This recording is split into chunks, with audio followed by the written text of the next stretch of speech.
Hello friends, how are you? Fine?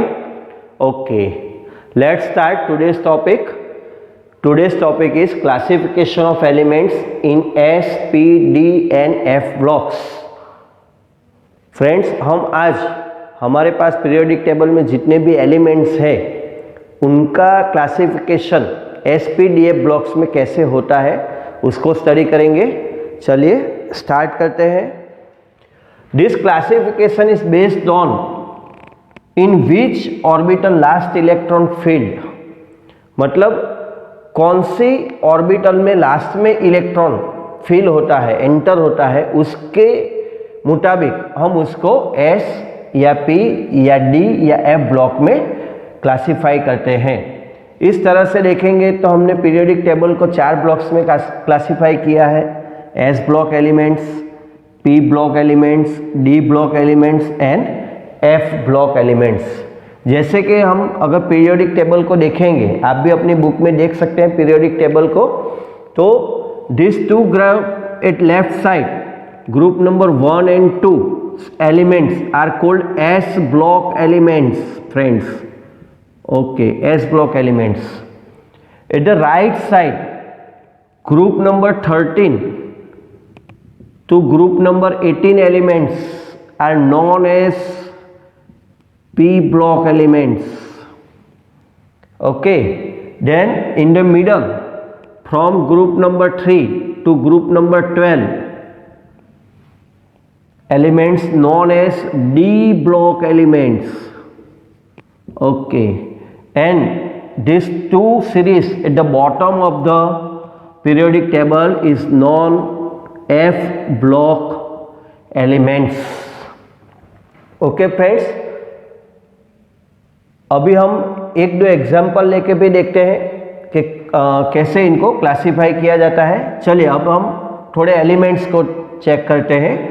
जैसे कि sodium है तो ये कौन से ग्रुप का एलिमेंट होगा, कौन से ब्लॉक में इसको रखा जाएगा। तो सोडियम का इलेक्ट्रॉन कॉन्फ़िगरेशन क्या है फ्रेंड्स, अपना लेटेस्ट कॉन्फ़िगरेशन जो हम अभी पढ़े थे, यस, नियॉन 3s1 11 नंबर पर है सोडियम। तो इसमें लास्ट वाला ऑर्बिटल कौन सा है, which is the last orbital field, yes it is S orbital. So it is placed, sodium is placed in S block, or sodium is known as S block element. Okay, let's check 17 chlorine. What is the electron configuration of chlorine? Yes, try yourself. Yes, correct. Neon 3s2 3p5. Okay, what is the last orbital filled? Which orbital is last filled? Yes, it is p orbital. So it is the element of p block. Chlorine is placed in p block. Okay, और एक example लेते हैं।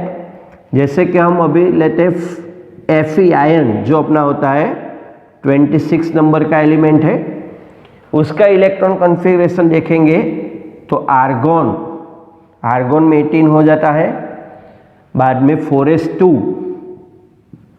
3d6, तो last में कौन सा orbital में electron add होता है, डी ऑर्बिटल में। ओके, तो ये Fe जो है कौन से ब्लॉक का एलिमेंट हुआ, yes it is D block element. Okay, तो फ्रेंड्स किस तरह से क्लासिफिकेशन होता है ये हमने देखा। अब हम ये जो क्लासिफिकेशन है उसके 2 एक्सेप्शंस है। There are 2 exceptions of this classification, उसको हम स्टडी करेंगे। First one is helium and second one is hydrogen. What is the electron configuration of helium friends? Yes, very easy. Helium's electron configuration is 1s2. So according to its electron configuration, in which block it has been placed, it will be placed, yes, according to electron configuration,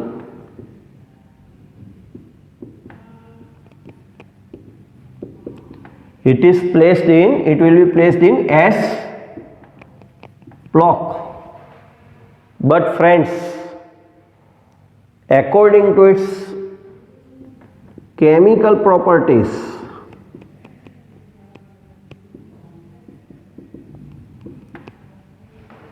अब इसकी chemical properties किससे मिलती है ये देखते हैं। तो helium एक गैस है, कैसा गैस है? Yes, it is an inert gas. Helium जो है एक निष्क्रिय वायु है, इनर्ट गैस है, किसी के भी साथ रिएक्शन नहीं करता है। It does not react with any other elements. अगर इस तरह से केमिकल प्रॉपर्टीज की तरह देखने जाएंगे तो ये नियॉन, आर्गॉन, क्रिप्टॉन जैसे जो ग्रुप 18 के इनर्ट गैसेस है उसके साथ इसकी केमिकल प्रॉपर्टीज मैच होती है।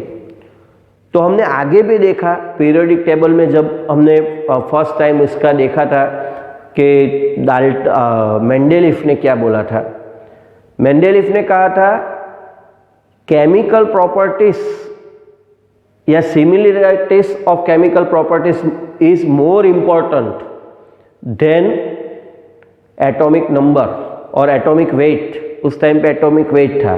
तो केमिकल्स प्रॉपर्टीज की सिमिलरिटीज को देखते हुए इस एलिमेंट को एस ब्लॉक में नहीं रखा गया है, इसको रखा गया है पी ब्लॉक में। Okay, P block group number 18 में रखा गया है दूसरे इनर्ट गैस के साथ में। ओके, ऐसा ही दूसरा एक्सेप्शन है hydrogen gas. Okay, hydrogen gas का इलेक्ट्रॉन कॉन्फ़िगरेशन क्या है friends? Yes, it is 1s1। Again according two electron configuration हम देखेंगे तो इसको हम कहाँ पे रखेंगे? It will be placed in S block. Okay, but what are the chemical properties of hydrogen? Is hydrogen a metal? Is hydrogen a non-metal? Okay, let me discuss. Hydrogen एक ऐसा एलिमेंट है जो एक इलेक्ट्रॉन डोनेट भी कर सकता है, एक इलेक्ट्रॉन किसी को दे भी सकता है, +1 ऑक्सीडेशन स्टेट भी शो करता है, और किसी से एक इलेक्ट्रॉन ले भी सकता है। और जब वो लेता है तब -1 it can give or it can take electron from other elements. तो when it gives an electron to other elements and shows plus valency, it works as a metal. तो वो मेटल की तरह प्रॉपर्टीज दिखाता है। But when hydrogen takes one electron from other elements and shows negative valency, at that time it's behave like a non metal elements. So अगर हम again similarities of chemical properties को देखेंगे तो हम ये नहीं तय कर पाएंगे कि इसको मेटल में रखें। मेटल जो ज़्यादातर एस ब्लॉक में होती है, नॉन मेटल है वो पी ब्लॉक्स में होती है। तो हम ये तय नहीं कर पा रहे हैं। It is not definite where to put hydrogen, either with metals of S block or non-metals of P blocks. Yet finally scientists decided that hydrogen will be placed in the middle of the periodic table. तो अभी hydrogen को कहाँ पे रख दिया है उन्होंने? Yes, in the middle. Latest position उसका क्या है कोई पूछेगा तो, in the middle of the periodic table. एक और बात भी है फ्रेंड्स, हाइड्रोजन की जो मेटल प्रॉपर्टीज है वो कौन से ग्रुप के मेटल्स के साथ मैच करती है, तो वो है फर्स्ट ग्रुप अल्कली मेटल्स के साथ उसकी प्रॉपर्टीज मैच करती है। और अगर उसको हम नॉन मेटल की तरह देखेंगे तो उसकी जो केमिकल प्रॉपर्टीज है वो 17th ग्रुप में जो हेलोजन एलिमेंट्स होते हैं उनके साथ मैच करती है। तो अभी भी ये तय नहीं है कि हाइड्रोजन की केमिकल प्रॉपर्टीज परफेक्टली किसके साथ मैच होती है, इसीलिए एक तरह से बोले तो उसकी कोई पोजीशन, कोई डेफिनेट पोजीशन है ही नहीं पीरियोडिक टेबल में। तो हम यहाँ लिख रहे हैं in the middle of the periodic table, मतलब कि हाइड्रोजन को यहाँ पे कहीं पे भी हम रख देंगे। लेकिन वो कौन से ग्रुप में है, अगर कोई पूछेगा हाइड्रोजन कौन से ग्रुप में है, तो we can not tell that hydrogen in which group hydrogen, we can only say that it is in the first period, उसको फर्स्ट पीरियड में गिना जाता है, लेकिन कौन से ग्रुप में है वो अभी तय नहीं है। Okay friends, then now we are going to discuss the properties of S block elements. तो एस ब्लॉक के जो तत्व है उनकी केमिकल प्रॉपर्टीज, फिजिकल प्रॉपर्टीज, उनकी स्पेशलिटीज क्या है, वो सब हम अब डिस्कस करेंगे। फ्रेंड्स, ये जो क्वेश्चन है यहाँ से आपके यहाँ ये जो थियरी चालू हो रही है वहाँ से ज़्यादातर क्वेश्चन अभी सारे आपके मेन एग्जाम्स में, रिटन एग्जाम्स में आएंगे। इससे पहले जो भी हमने देखा इससे पहले के वीडियो में वो ज़्यादातर शॉर्ट क्वेश्चन में आता है, या ऐसे बोले कि एमसीक्यू में आता है, वो लॉन्ग थियरीज में कम आता है।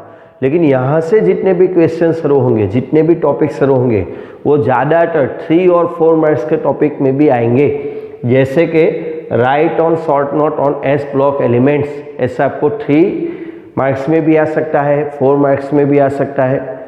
तो 3 मार्क्स में कितना लिखना है, 4 मार्क्स में कितना लिखना है, थोड़ी कैसी बातें कर लेते हैं तो आपको ज़्यादा समझ में आएगा। तो स्टूडेंट्स 3 मार्क्स में 6 पॉइंट आपको डिस्कस करने हैं। कितने पॉइंट्स? 6 पॉइंट्स। और अगर 4 मार्क्स का हुआ तो 8 पॉइंट्स डिस्कस करने, मतलब बुक में जितना भी दिया है वो सारे पॉइंट्स आपको डिस्कस करने पड़ेंगे। ओके, चलिए स्टार्ट करते हैं। तो एस ब्लॉक एलिमेंट्स, सबसे पहले तो उसका डेफिनेशन के हिसाब से देखेंगे तो लास्ट इलेक्ट्रॉन कौन सी ऑर्बिटल में एंटर होगा? Yes, it is S orbital. S orbital में लास्ट इलेक्ट्रॉन एंटर होगा तो उसको एस ब्लॉक एलिमेंट बोलते हैं।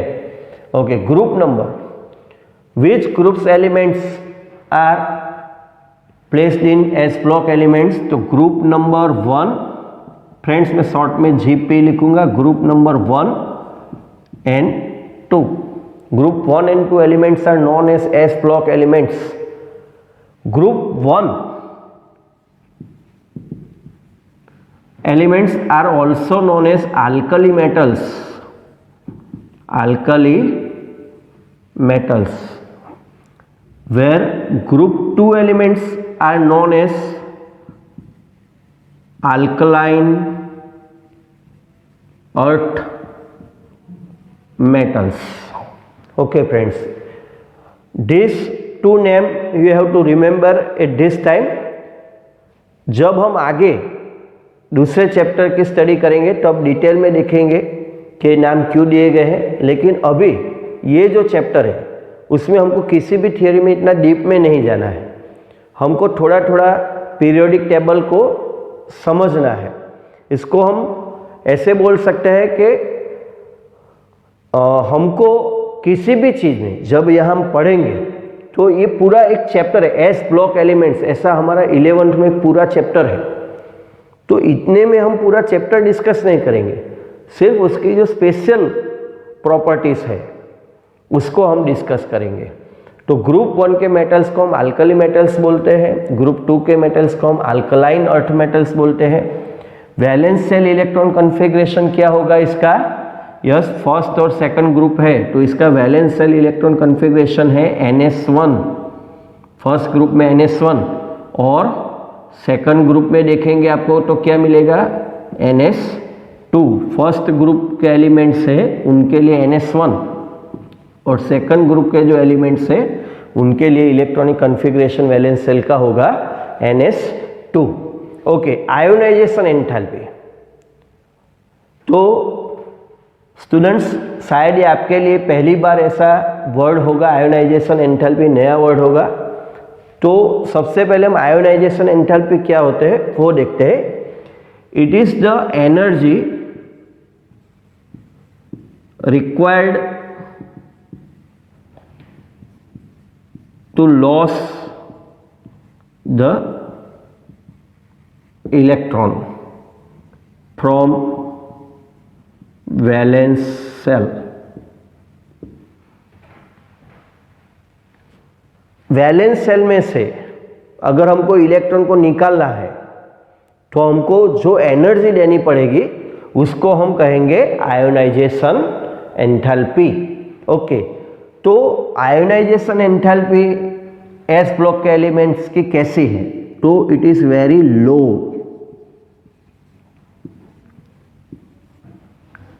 Friends, very low ionization enthalpy इनकी रहती है। मतलब कि इसमें से इलेक्ट्रॉन को अगर निकालना है तो बहुत ही कम एनर्जी लगेगी। इसीलिए ये जो केमिकल्स हैं उसकी अगर रिएक्टिविटी की बात करेंगे तो हाईली रिएक्टिव मेटल्स है। हाईली रिएक्टिव मेटल्स क्यों हाईली रिएक्टिव है, कोई पूछेगा कि एस ब्लॉक के एलिमेंट्स को हाईली रिएक्टिव मेटल्स क्यों बोलते हैं। Why S block elements are known as highly reactive metals? Because they have very low ionization enthalpy. Okay friends, इसका अगर एग्जाम्पल स्टडी करेंगे तो सोडियम के बारे में आप जानते ही हैं। सोडियम को अगर हम वाटर में डालेंगे, सोडियम प्लस वाटर, बराबर, तो क्या होता है, ब्लास्ट होता है।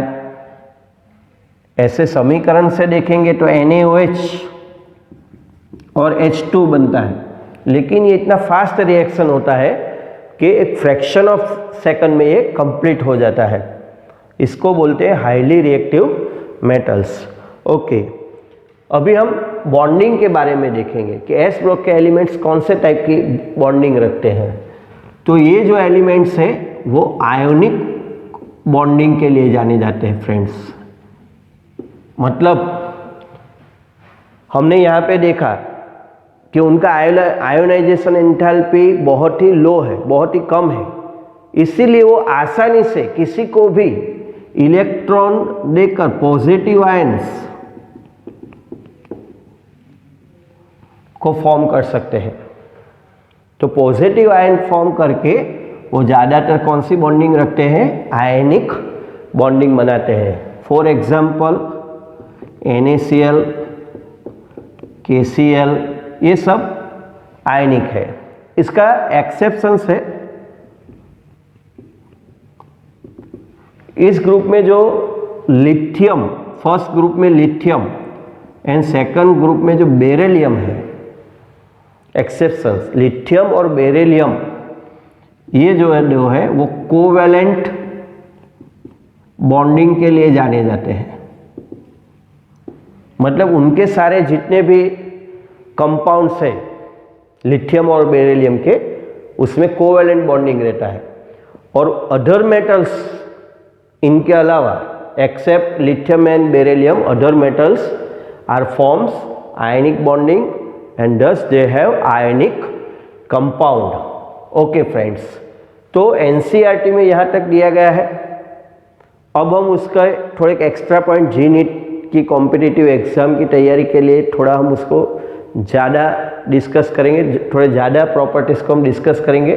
तो यहाँ पे कोई फिजिकल प्रॉपर्टीज़ के बारे में डिस्कस नहीं किया है, तो इनकी फिजिकल प्रॉपर्टीज़ को हम देखेंगे। मेटल्स है, लेकिन ये जो मेटल्स है, this metals are very soft metals, we can easily cut them with sharp knifes और ब्लेड्स। तो ये जो मेटल्स है सारी वो सॉफ्टनेस के लिए जानी जाती है, इसको हम इजीली कट कर सकते हैं। ओके, और this metal has high glare और it looks like a silvery metals. मतलब कि इनका जो साइन होता है वो सिल्वर जैसा होता है, तो सिल्वरी मेटल्स है। अब हम बात करते हैं उनके ऑक्साइड्स एंड हाइड्रोक्साइड नेचर की। ये जो एलिमेंट्स है, सपोज हम लेते हैं सोडियम, तो सोडियम का ऑक्साइड होता है Na2O और सोडियम का हाइड्रोक्साइड अगर देखेंगे तो होता है NaOH। सोडियम का ऑक्साइड देखेंगे तो Na2 है, सोडियम का हाइड्रोक्साइड देखेंगे तो NaOH है। इन दोनों को हम पानी में ऐड करेंगे, वाटर में ऐड करेंगे और इसका pH देखेंगे, बराबर। pH देखेंगे तो pH हमको ग्रेटर देन 7 मिलता है। अगर pH ग्रेटर देन 7 है तो कैसा नेचर होगा उसका? एसिडिक होगा, बेसिक होगा, न्यूट्रल होगा। कैसे कंपाउंड बोलेंगे हम इसको? यस, 10th में आ गया है, इसको याद कीजिए। Yes, very good, it is basic nature. Basic के भी आगे friends, strong basic nature. pH greater than 7 है, लेकिन ज़्यादातर 10 के ऊपर रहता है। जितना pH ज़्यादा होगा उतने वो स्ट्रॉन्ग बेस माने जाते हैं। तो इनका जो नेचर है, ऑक्साइड और हाइड्रोक्साइड का नेचर है, वो स्ट्रॉन्ग बेसिक नेचर है फ्रेंड्स। ओके, मेटालिक प्रॉपर्टीज की बात करते हैं। मतलब कि क्या इसमें सारे जितने भी एलिमेंट्स है वो सारे के सारे मेटल है, या कुछ इसमें नॉन मेटल भी है, मेटलॉइड्स भी है? तो फ्रेंड्स, इसमें जितने भी है, all metals, all elements are metals. There is no non-metals or metalloid elements in this group. All elements are metals. Okay, total elements कितने हैं इसमें, ये भी पूछा जा सकता है। तो देखिए, लिथियम से शुरू करते हैं। फर्स्ट ग्रुप में lithium, sodium, potassium, rubidium, caesium और फ्रांसियम। 6 हो गए फर्स्ट ग्रुप के। और beryllium, magnesium, calcium, strontium, barium and radium, ये 6 हो गए ग्रुप नंबर 2 के। मतलब 6 + 6 = टोटल 12 एलिमेंट इसके अंदर होते हैं। तो फ्रेंड्स, यहाँ पे हमने एस ब्लॉक एलिमेंट्स की प्रॉपर्टीज को डिस्कस कर लिया और अच्छे से समझ लिया कि क्या उनकी प्रॉपर्टीज होती है। ओके फ्रेंड्स, अभी जो हमने टॉपिक लिया वो आपको बराबर समझ में आ ही गया होगा। तो अभी बारी है होमवर्क की। होमवर्क तो करना ही पड़ता है फ्रेंड्स, ऐसा नहीं है कि ज़बरदस्ती करना है। आप यहाँ तक पहुँचे, साइंस लिया, 10वीं में अच्छे रिजल्ट आपने प्राप्त किया, क्या कारण है? बराबर सोचे। हाँ, होमवर्क, जो लोग अच्छा होमवर्क करते हैं वही आगे बढ़ते हैं फ्रेंड्स। आपके साथ कितने सारे ऐसे होंगे जिन्होंने होमवर्क बराबर नहीं किया होगा, आपकी कॉपी ली होगी, देख लीजिए आज वो कहाँ है। तो यहाँ वीडियो के एंड में मैंने आपको होमवर्क दिया है और कुछ MCQs दिए हुए हैं। Practice makes man perfect friends, practice तो करना ही है। प्रैक्टिस के लिए हम होमवर्क करते हैं, नहीं कि मेरे कहने पे आपको होमवर्क करना है। आपको परफेक्टनेस लानी है। एग्जाम में कोई टेंशन में नहीं रहना है, तो आप लिखिए, लिखकर प्रैक्टिस कीजिए, वहाँ पे भी आप अच्छा लिख पाएंगे। ओके फ्रेंड्स, तो वीडियो के अंत में मैंने कुछ MCQ भी दिए हुए हैं, उसके भी प्रैक्टिस कीजिए। लास्ट के वीडियो के एकदम एंड में उसके आंसर भी दिए हैं, बाद में उसके साथ आंसर कंपेयर कीजिए, पहले अपने तरह से उसको सॉल्व कीजिए। बराबर, गलत हो रहा है तो फिर से वीडियो देखिए क्या गलती हो रही है। और बाद में भी समझ नहीं आता है तो जब हमारा डाउट सेशन होगा तब हम उसको सॉल्व करेंगे।